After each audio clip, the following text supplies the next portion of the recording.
Okay, welcome back to the Modern Revolution. My name is Pete Deely, and again, the divine has smiled on me, bringing me interesting people to talk to, broaden my perspective, and give me a better sense of what goes out there in the world, what goes on in the world, and these are folks that I wouldn't otherwise meet. So I'm so grateful. And as you know, we don't spend time establishing the authority of the guest and tell you why you should listen to them, but instead we say, listen to the guest. And then if you want to learn more about them, we will tell you how to do that as as we go along. And so today, Mr. Donald Dunn, thank you so much for being with me. I'm very grateful you're spending some time with us. Thanks for having me. So, Donald, we have a question we like to start with, and it's what problem in the world are you trying to solve? So for me, and this may not be the biggest problem that we have in the world, but it's something that has bothered me since the war, the 20-year war that we just gone through. It seems like now, whenever you hear the word mental health or PTSD, Right? boom, soldier pops in your mind, and that's what you think of. Right? And I am trying to change that stigma and let everybody know that we're way more than just that. You know, we have skills that we put on hold, and I want to change that mindset to where people don't just think of that and they think mental health is important for everybody, Right. not just veterans. So, I'm interested in that on like two different sides of that conversation because I think that this as a society, we don't always pay careful enough attention to our veterans in regards to their health care. I think we could do better. And at the same time, if I would not want to have somebody assume my mental health condition until I told them Right. about that. So, can I ask you to talk a little bit about both sides of that equation? I mean, we should be super careful with our veterans, but we also shouldn't pigeonhole them into a certain, way of thinking about them. Absolutely. So we'll take the veteran side of some of the stories that I have seen and heard from other veterans. We've had several situations where veterans will be disabled to the point where they're qualified for a handicap sticker or tag. Right. And a lot of times that veteran's disability may be mentally, not necessarily physically. And so I've heard stories of people that have walked up and yelled at a veteran because he's parked in a handicap spot, but he looks just fine walking to the store. And Sure. he's maybe even a younger person. Right. And they probably didn't even know he was a veteran. But Right. people don't think about the mental health aspect of being a disability or something that could cause function in normal life. So that's one of the things that we see a lot of. People just aren't educated and they don't think because they don't see. Hmm. Um, no different than some of the female veterans that I've had on my show. They talk about how they're sitting at the VA waiting to be seen, and a nice older lady might lean over and say, "Hey, is your husband here too?" Oh yeah. Yeah. Even think about the fact that they're a veteran and they Yeah. may be for mental health reasons or physical reasons. Sure. And so there's a lot of assumptions that go on with society. And I do think part of that is because we get so much data now from these 30-second reels and Yeah. 30-second TikToks. We don't get the whole picture anymore. And Right. so whatever our perception is, it comes to us in 30 seconds and bam, that's what we see and then we react based off of that. So I think that's one aspect of one side of it. However, there's that other side as well, where we go too far and we turn it into a victim card and Sure. a cuddling card as I like to say. But one of the phases that you see a lot of veterans go through with PTSD is that first is there's nothing wrong with me. Right. I'm breakable and I'm mad at the world, right? And then when they finally accept the fact that, okay, maybe there is something wrong with me, maybe I do have PTSD, then it goes to the other extreme. Well, I did that because of my PTSD. I Sure. did this because of my PTSD. And they become a victim themselves.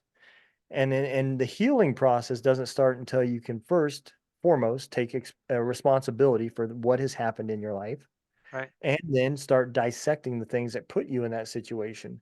And so I think it's important that we find that balance in society, Mhm. and we understand that though there might be something wrong, we still need to hold people accountable as well as provide them the help that they need and not just shun them.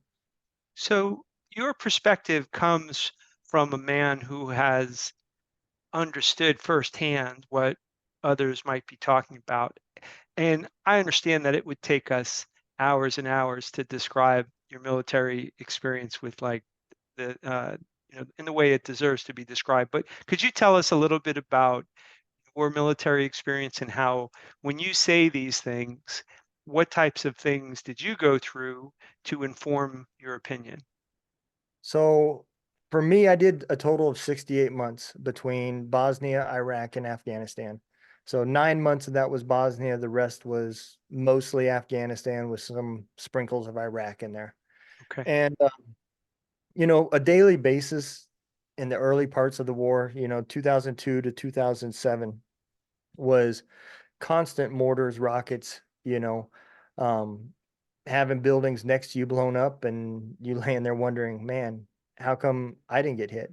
Right. I've been in situations where a rocket came in and hit a generator that was probably 75 feet from me. And Wow. we were just walking back from the chow hall.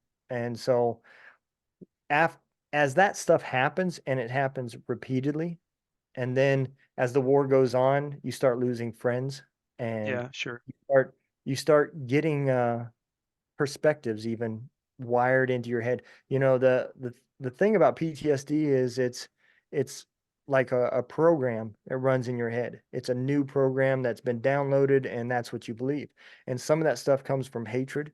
When you lose battle buddies over there, and I can't even count anymore how many people I've lost between Sure. suicide and just the war in general.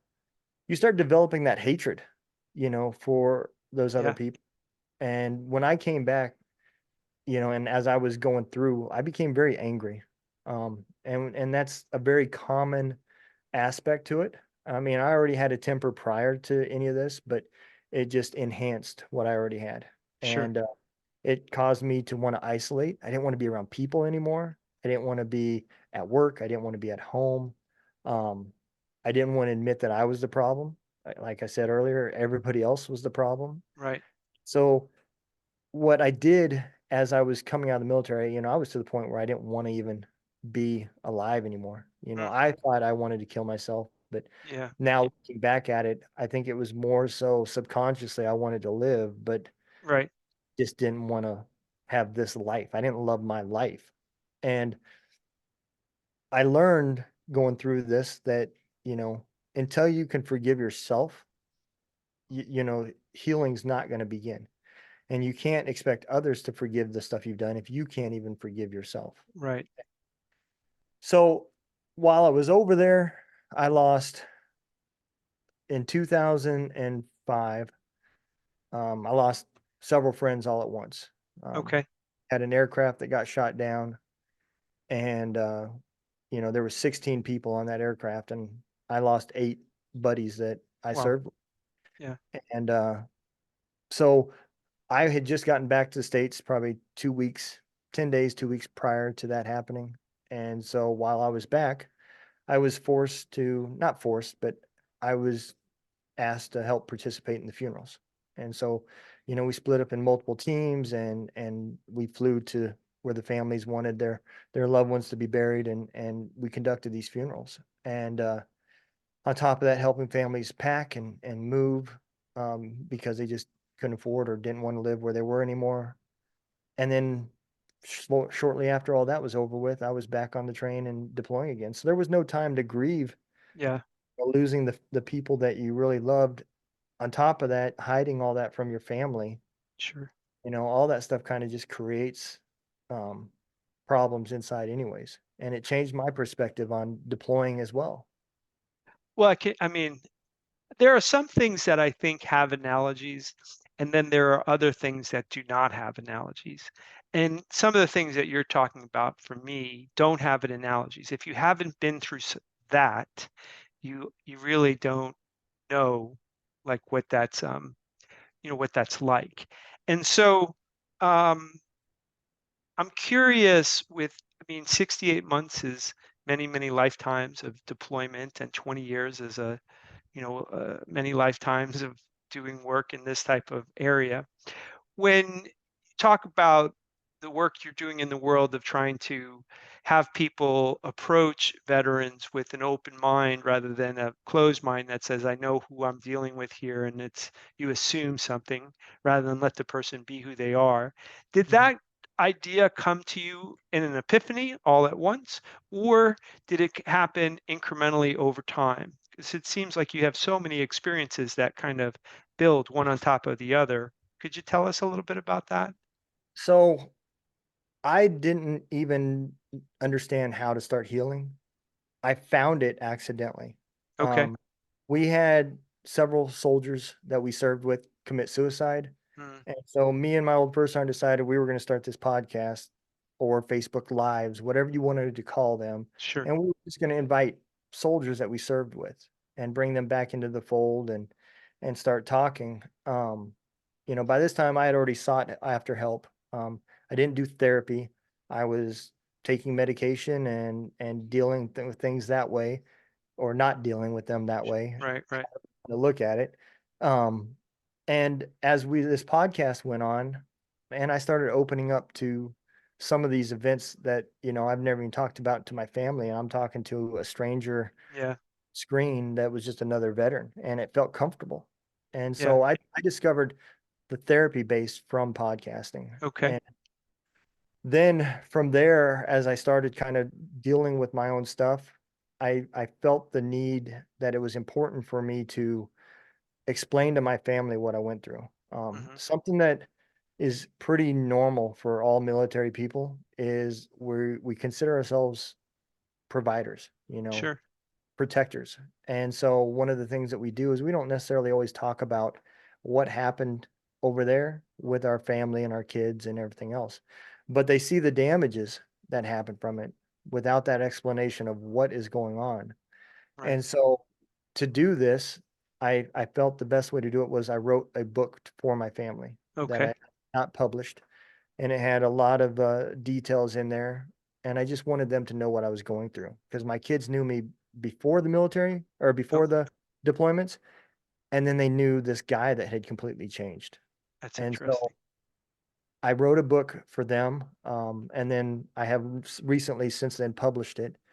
But during that podcast, I met all sorts of authors and veterans that wanted to become musicians. And I discovered that, all these people had the same things in common. Podcasting helped me start talking about it.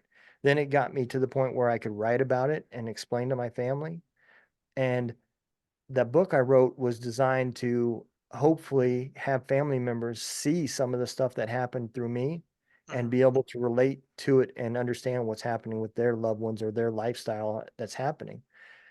And so I then discovered, well, we've got all these talents, and there is a bunch of prophets out there that are helping with PTSD way better than I ever could, Hmm. you know. So I took a different focus, and I wanted to help these veterans that had dreams Hmm. prior Hmm. to the military and put those on hold to serve our country. Right. So I started out with creating a radio station that played music for just veterans that are trying to transition. So we're not talking about labeled artists like George Strait. We're talking about guys that are gigging at local bars that served their country and are now trying to pursue this as a living. Right. And so we created a radio station. I then created the nonprofit to where we wrapped up all sorts of media called Okay. Heroes Voice Media Foundation. Say that again. Heroes Voice Media Foundation. Okay. And what's Yep, the radio station called? Is that still in existence? yep, it is. It's called Veteran Voice Radio, Nice. and it's you can find it at veteranvoiceradio.com, and it's got three stations. We got a mixed genre. We've got a country station called Simplify, and we Hmm. have a rock and roll station called Ranger Rockwave. And how we did this was the branches that kind of dominated those genres, we named the station after something Oh, related to that branch. okay. So we had a whole bunch of Marine and Navy country artists. Okay.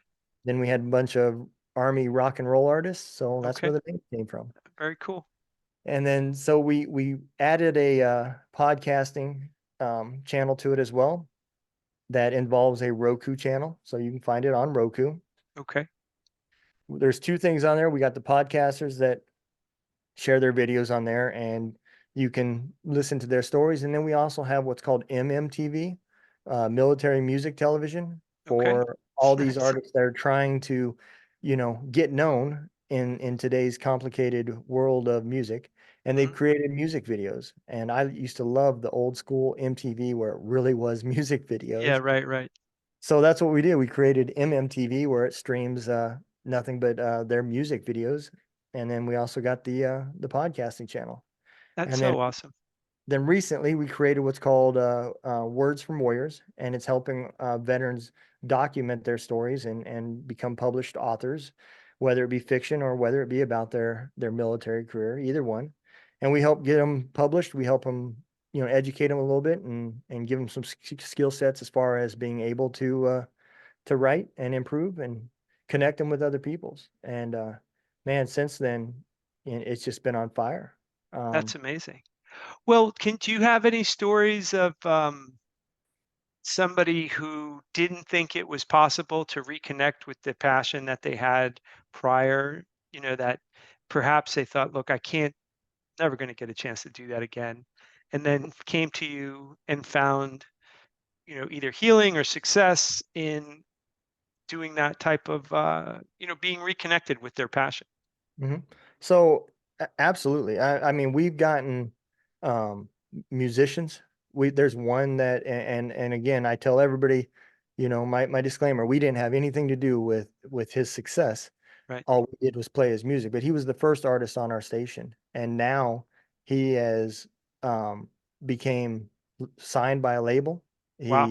He just got done doing an interview with Garth Brooks. Oh He's my goodness. doing a duet with Dolly Parton. Oh my I gosh. mean, I was just before this podcast, I was sharing his labels got him on 5 different billboards in Nashville. What's You this know, guy's name? his name is Scotty Hastings. Okay. He was a Army infantryman. He was shot 10 times in Afghanistan. He's got 2 Purple Hearts, and Wow. his story is really amazing. I mean, his release, his form of therapy was archery, and he made it. Interesting. He had to relearn, so he was big in archery prior to the military, and then when he couldn't do anything else and was wounded, he went back to what he knew. Yeah. And now his draw arm has been damaged, and so he had to learn how to shoot left-handed. Okay. And he ended up becoming good enough to where he was on the U.S. Paralympic team. Oh my goodness. And then COVID hit, and they couldn't do that no more. And the demons were starting to get back to him. So he bought a cheap guitar at a pawn shop and turned on YouTube and taught himself how to play guitar. Came up with a unique way to hold his pick with his damaged hand, Hmm. and the rest is history. He's now, you know, in the big leagues of Nashville. So So yeah, he needed some space. Yeah, he needed like a chance to express himself. And like as you as an author, as you publish this book, but in the beginning it almost feels like it was a letter, like it was like a letter to your family. And in my opinion, artists sometimes, they're bringing something that's within them out to the world, and it almost feels like an invitation to get to know them, or a letter to people in the form of music, in the form of, pick whatever artistic form you might like. And there's just a personalness to it that is not present in other ways of being. In the business world, you may have a negotiation, but it's generally doesn't turn on the confession of who you are as a person, or a yeah, relation of an experience. However, in the arts, it often starts there. Now, someone's imagination certainly has a right to think of characters and then bring, something they've just imagined. But oftentimes there's some like nugget of who that person is in the story somewhere. And in a yeah, certain sense, like these stories seem like they may be particularly personal because they're a lever from being, oh, I can't, do this, to I can do it. And so Yeah. creating the space to let them be who they are is something so special. And then imagine this. I mean, Scotty Hastings, who knows where his career is going? It doesn't get any bigger than Dolly Parton and Garth Brooks, Yeah. right? I mean, we're talking about the legends of the industry. Yeah. And it started. It sounds like he wasn't even a trained musician as a kid, but he. I Was mean, it? one thing that seems to be true across a lot of veterans, they're very disciplined human beings, and when they put their mind to something, they often make that happen. Um, what do you hope it evolves into? Because I mean, you've created the space for people to not just explore themselves, but to explore themselves in a way that is then connects them to other people. Mhm. How, and now you've done that in a variety of different ways. There's music and there's podcasts, which is conversation, which probably turns on, lots of sharing of experiences. Probably many are not terribly Yep. comfortable. So where do you want this to go? Do you want it to expand as it is? Do you have other ideas that you want it to grow into? I love this question. And it's because before I quit and hand the reins over, there's one thing that I am going to see happen. Okay. I've been working with another organization called Operation Encore, and I believe in the things that they're doing, and Yeah. we're kind of hand in hand with what they do and with what we do. And I kind of talk to them, and I'm hoping that something comes of it. But we are trying to create what's called the VMAs, the Veteran Music Awards. Oh, how cool is that? And the reason why is there's, a lot of these veterans have put their careers on hold, and they Sure. got a very late start when they could finally do it full time. Yeah. So who knows where they'll end up? Maybe you get signed, maybe not. However, we want to see a day where all these veterans, can people can vote on their music. Maybe the top 10 or 12 bands are brought into Nashville. They do the VMAs just like the CMAs. You get the red carpet, you get brought up on the stage, you get to play your music, and the whole thing brings in money for some sort of veteran related nonprofit, right? On top of that, the world gets to see these guys perform, and like I tell everybody, who knows, maybe they won't be the next Garth Brooks, but for that night, for that one day, they were, you Yeah. know. Yeah. I mean, I think a taste of it is better than the whole thing anyway.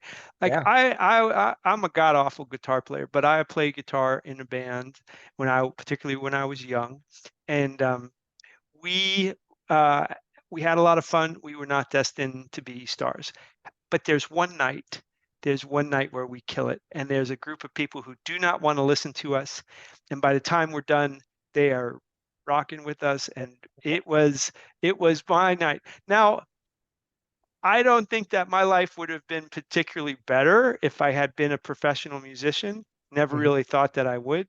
So for me, it was just right. I got a Yeah. taste of it, and you know what? From ever, I have that one time when I did it. And so I think that sometimes, like there's a dosage issue, like you just the right amount of something Yep. is good.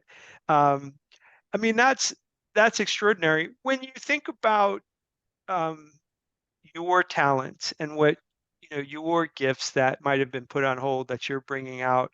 I mean, how do you describe the skills and the impulses in you that are being expressed in the world by you connecting these veterans with the world in this kind of unique way? I'm not sure that I'm aware of anybody doing really what you're doing. I mean, this is a scope and scale. I've been involved in some organizations doing certain things, but nothing. I am not aware of anybody doing what you're doing. So I'm curious, inside of you, what is it that blossomed to do these things that either you knew existed or that you didn't find until you found the need? So I will tell you, I think part of it was um, I considered myself a good leader in the military. Hmm. Um, to this day, I still have soldiers that I served with that reach out to me and Sure. just discuss things, and that has always made me feel good. So doing what I'm doing now has brought the creativity side of it Yeah. as well as taking a group of people that have the like-minded that I do, that want to see our community heal. They want to see our community blossom. And we all believe that, like you said, the skills that we learned in the military is way more. Yeah. They're just hidden. Everybody knows that we're trained to fight and survive and stuff like that, but we learn a lot of other skills that are just hidden, and we don't know how to use them when we get out. Things like discipline, things like the ability to not give up. It's ingrained in us. And so to be able to be a part of something like this, where you see a guy that is listening to his music, and he goes to a gas station, and that gas station's playing our radio station, and while he's pumping his gas, Yeah. his song just starts playing. Sure. You know, stuff like that just makes me feel amazing. Um, we've got some projects coming up on the author side that I'm a part of that just make me feel absolutely amazing, and Yeah. it's helping some Gold Star moms and Yeah. other people get their stories out, that maybe couldn't have done it before, or wasn't able to do it on their own, and people are going to learn about these people, and they're Yeah. going to get to read about them, and so Can being a part. could I interrupt you for 1 second? Not everybody will know the term Gold Star Mom. Can I ask you just to explain what that is? So a Gold Star mom is somebody who lost a service member. So their mom, or they can also be referred to as Gold Star families. So a spouse that was left, that Right. lost their loved one. Um, Yeah. and a lot of times there's not all the answers there of what happened, why, or Sure. even us veterans get left with that same story. Right. One of the songs that Scotty just now released is called "How Do You Choose," and it talks about why his best friend was killed, but he wasn't, Yeah. you know? And so all those things come together. And when you are able to put it for the world to be able to understand it and visualize it and see it, I think that is amazing. Whether it Uh, be in the form of a podcast, a form of a book, a form of a song, mhm. however it's out there, it's now documented. And we all know once it's on the internet, it never goes away. It will Yeah. always. Yeah. It's funny. Oh, it's funny you say that. So I have a couple of songs that I played the guitar and my oldest daughter sang, and this is maybe 13, 14, 15. She's 28 now, so like, you know, whatever, 15 years ago. And um, so I have this moment in time that's frozen between she and I. Mhm. And ironically, some of these songs is not we're not interested in someone picking her up to be, a musician, but it for me as a dad, I have this moment with my child that allows me to kind of go back and look at us at this point in time. And there'll come someday where I won't be here, and there may be some great grandchild or whoever who's like, who knows, wants to see that too. So I think a little bit about that. And I'm a jujitsu athlete, and the reason why that's important to this conversation is that in jujitsu you can't do jujitsu by yourself. You need your training partner, and it's out of the friction between you and the partner, out of the safe friction, right? Like out of the, okay, iron sharpens iron, but it has to be, for it to be productive, has to be an environment in which you're safe and you're not hurting each other. Otherwise, you can't train, right? And when I listen to you talk about the arts, it reminds me of that notion because the artwork needs an audience, and Yeah. it's in the dialogue between the audience and the artist in which things happen. Um, which uh, which means that you need people like you to connect the two. And without it, you have an audience that doesn't realize that they will be nourished by this artwork. And then if you have an artist who has no place to put their artwork, you have a frustrated, as the cliche goes, a frustrated artist. You have But when the Spotify. two, right? Yeah. But when the two come together, right, everybody wins. Yeah. Everybody wins in that environment. I like the notion of the VMAs. That's such a great ambition. And as you create art, the world like has a tough time figuring out sometimes, like, well, where should I go to listen to what's worth listening to and all that. And so the notion of an award going to things, in my mind, is an analogy to just advertising, right? Like, hey, we as the community who listen to this all day, every day, say this is worth you checking out. And then it Yep. calls attention to it in a way that you couldn't otherwise do. And it's a business opportunity that the the these endeavors that you're doing will amplify, grow, reach more people, if they're financially successful too. Um, well, let's say people are listening and they want to go like really dig in and listen and learn and all the rest of it. Can you take us back through like these stations? Maybe you have a social media that you think people should Yep. follow and tell us about those things. So we'll start with the radio station. If you want to listen to the radio station, you can go to veteranvoiceradio.com. So nothing's plural. A lot of people like to say veterans.